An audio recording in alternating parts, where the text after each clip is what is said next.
मनुष्य एक ज्ञानी प्राणी है। सभी प्राणियों में सबसे अधिक ज्ञान संपन्न माना जाता है भी।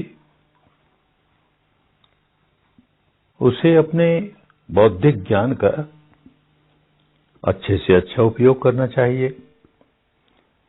लोकीय जीवन की सफलता के लिए, सांसारिक जीवन की सफलता के लिए अपने बुद्धि को कुशाग्र बनाना चाहिए, उसे खूब समझदार बनाना चाहिए ताकि जीवन में सफलता आए। लेकिन जहां तक भीतरी ज्ञान का सवाल है, जहां तक अध्यात्म का सवाल है, अध्यात्म माने अपने भीतर का ज्ञान, अपने भीतर की सच्चाई को जानकर जो ज्ञान प्राप्त हुआ,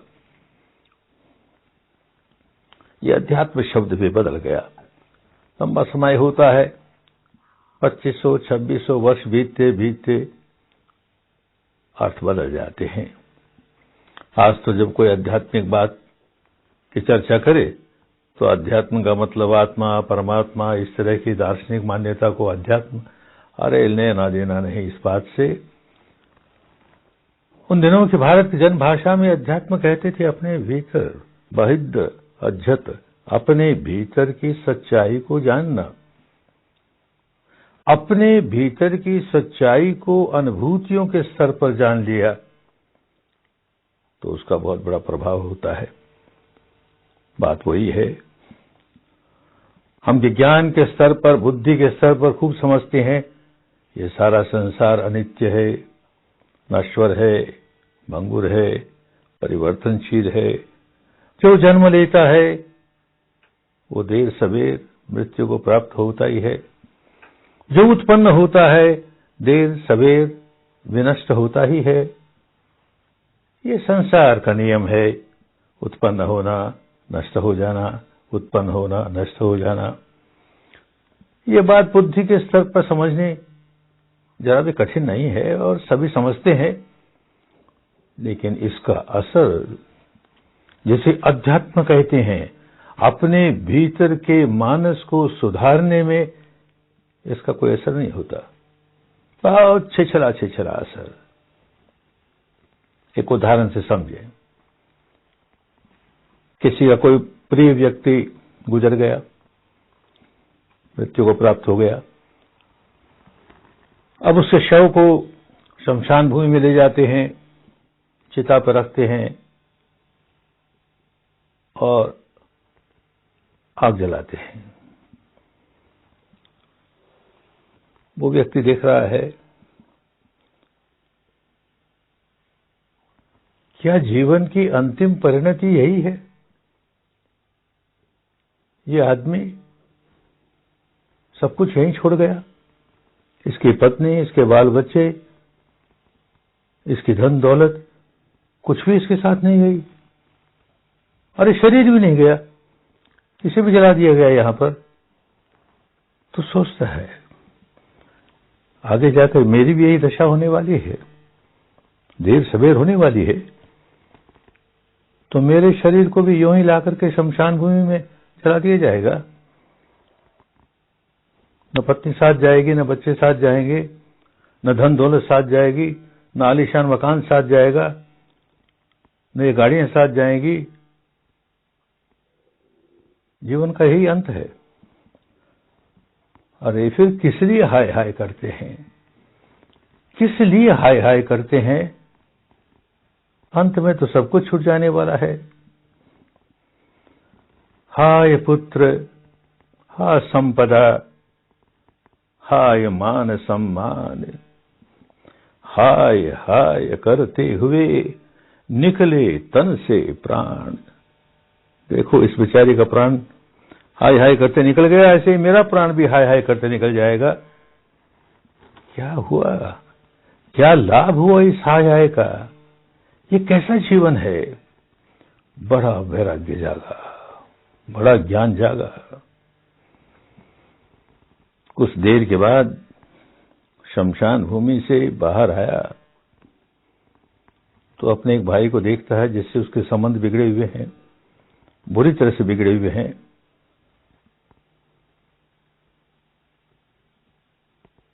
उसको देख करके वो सारा ज्ञान धरा रह गया। जब तक शमशान भूमि में था तब तक तो ये ज्ञान था, अरे काया ही तेरी नहीं और छुटसी हो निष्प्राण।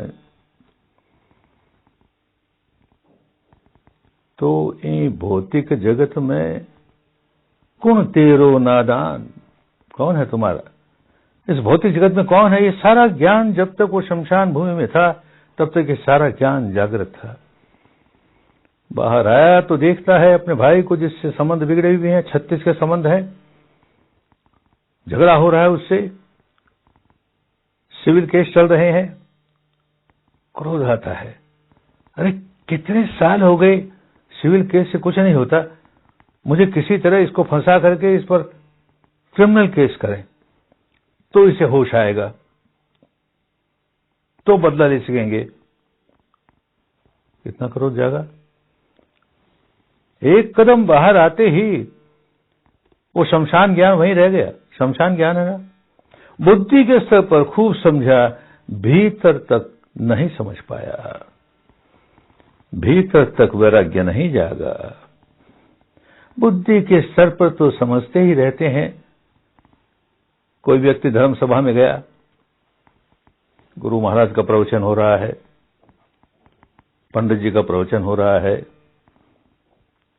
स्वामी जी का प्रवचन हो रहा है, और धर्म की इतनी गहरी बातें कि सारा संसार अनित्य है, नश्वर है, भंगुर है, इसके प्रति राग जगा करके दुखी हो जाते हो, द्वेष चला के दुखी हो जाते हो, आसक्ति जगी के व्याकुल हुए, आसक्ति जगी के राग और द्वेष अपने आप दृढ़ होते चले जाएंगे, तुम्हारा दुख दृढ़ होता चला जाएगा। अनासक्ति का जीवन जीना चाहिए। खूब समझता है, ठीक ही है, कैसा दुख का जीवन जीता हूं, इससे राग किया, उससे राग किया, व्याकुल हुआ, इससे द्वेष किया, उससे द्वेष किया, व्याकुल हुआ, इस व्यक्ति पर आसक्ति जगाई, नष्ट हो गया, व्याकुल हुआ, इस वस्तु पर आसक्ति जगाई, नष्ट हो गई, व्याकुल हुआ।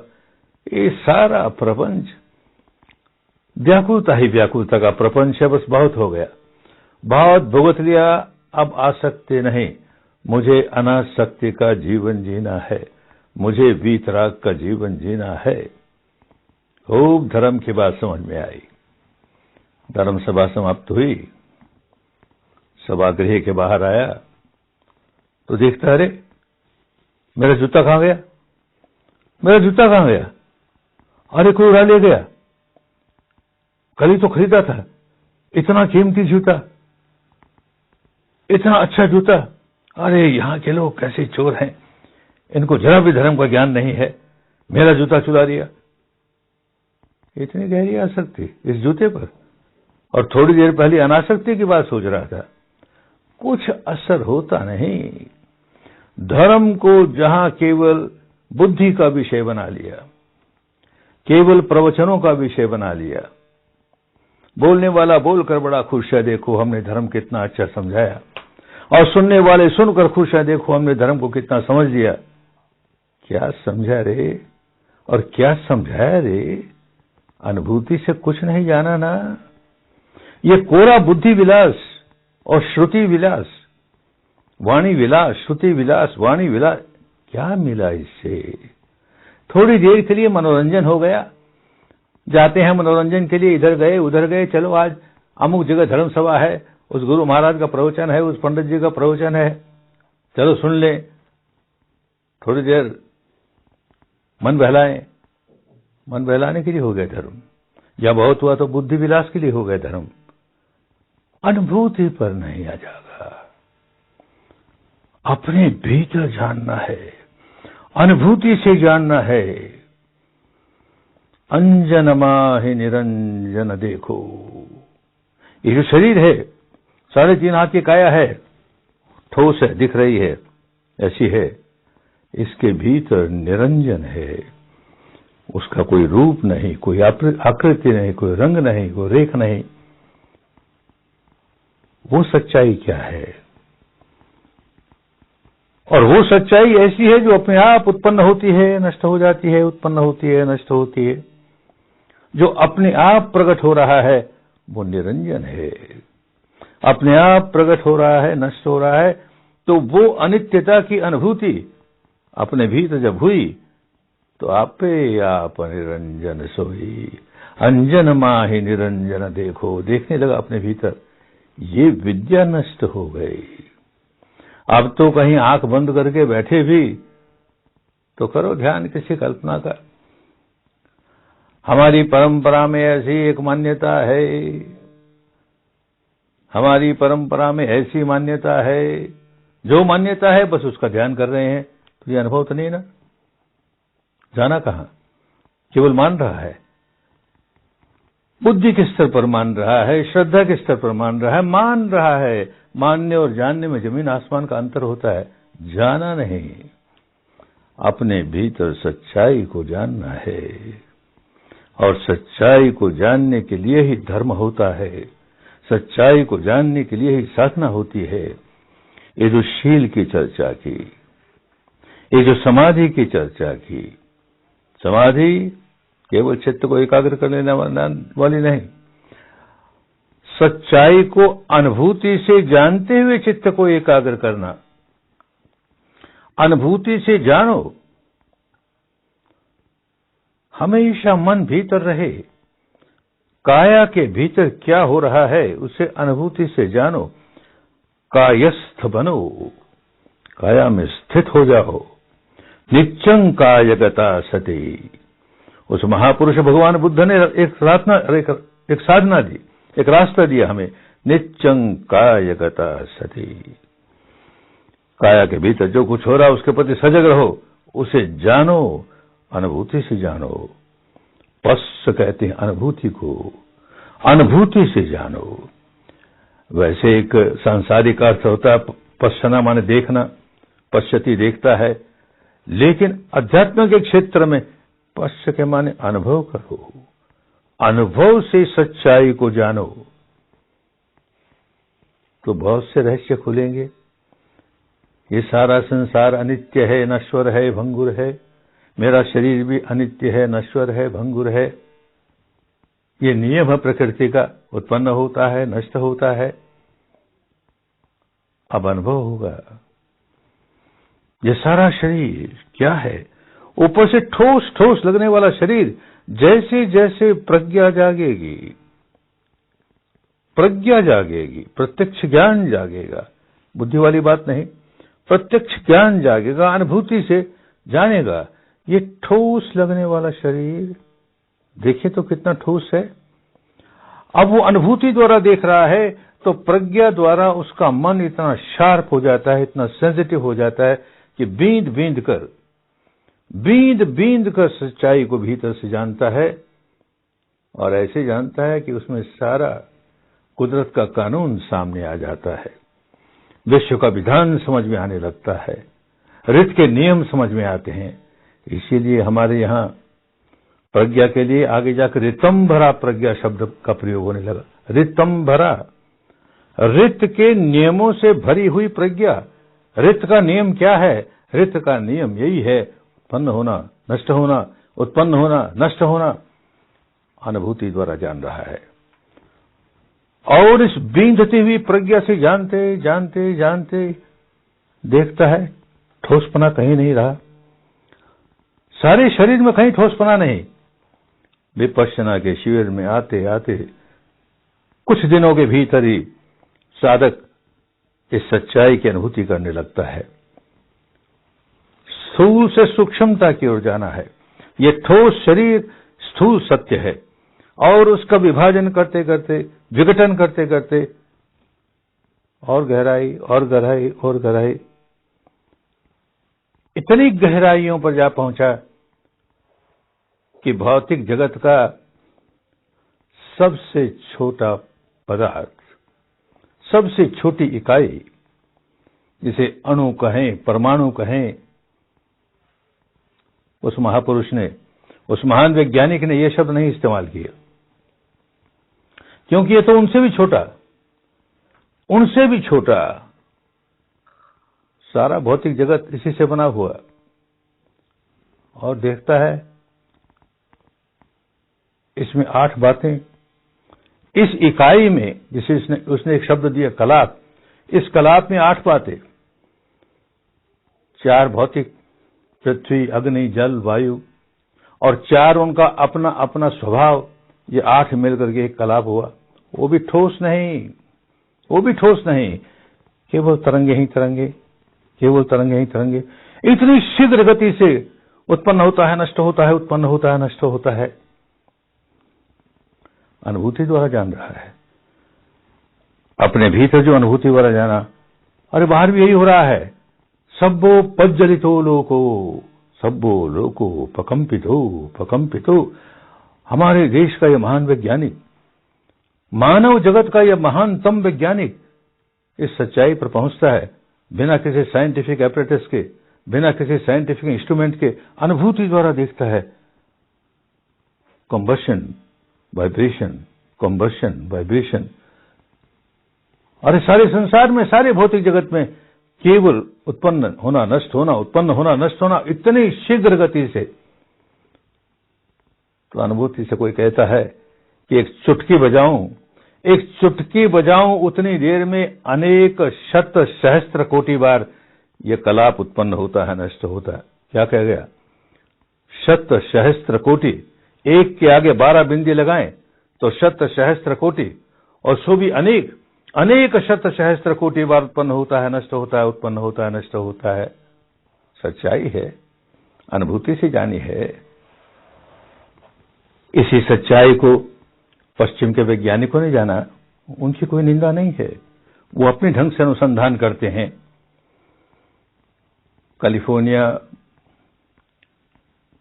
का बर्कली यूनिवर्सिटी का फिजिक्स डिपार्टमेंट का हेड, एक बड़ा साइंटिस्ट, उसने भी ये खोज की और ये जानना चाहा कि ये नन्हा सा सब एटॉमिक पार्टिकल कितनी बार उत्पन्न होता है, नष्ट होता है, कितनी बार। उसने एक इंस्ट्रूमेंट बनाया जिसका नाम रखा बबल चेंबर। ठीक ही रखा, बबल की तरह उत्पन्न होते हैं, नष्ट होते हैं, उत्पन्न होते हैं, नष्ट होते हैं। उसको अपने इंस्ट्रूमेंट से गिन करके कहता है कि एक सेकंड में एक के आगे 22 बिंदी लगाएं। ये कहता है कि एक पलक झपके, एक चुटकी बजाएं, इतने में अनेक शत सहस्त्र कोटि, एक के आगे 12 बिंदी, अनेक बार। दोनों एक सच्चाई पर पहुंचे। कितना बड़ा अंतर! एक अपने इंस्ट्रूमेंट्स के भरोसे, अपने बुद्धि के भरोसे इस बात को जानता है, समझता है, और दूसरा अनुभूति से जानता है। कितना बड़ा अंतर! ये व्यक्ति सर्वज्ञ बन गया, महाकारुणिक बन गया, धर्म जाग गया। कितनी करुणा, कितनी करुणा! और वो व्यक्ति, उसकी निंदा नहीं है, लेकिन फिर भी देखिए, हम समझे कि बुद्धि से जो ज्ञान जागा उसके मुकाबले प्रज्ञा से जो ज्ञान जागा, कितना बड़ा अंतर है।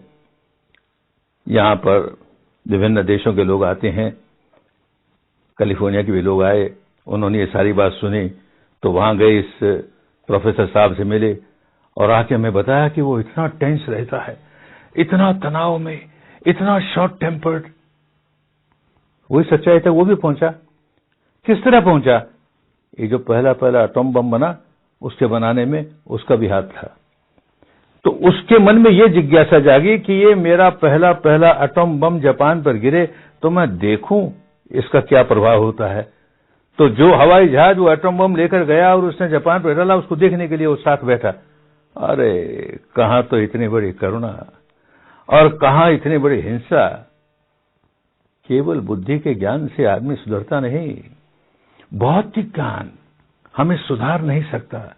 आध्यात्मिक ज्ञान, प्रज्ञा वाला ज्ञान, दुनिया बदल गई। इसलिए विपश्या की जाती है, इसलिए विपश्यना में परफेक्ट होते हैं कि हमारा अपना ज्ञान जागे, अपना ज्ञान जागे, हमारी प्रज्ञा जागे। बड़ा कल्याण होगा, बड़ा मंगल होगा, स्वस्थ होगी, मुक्ति होगी, मुक्ति होगी।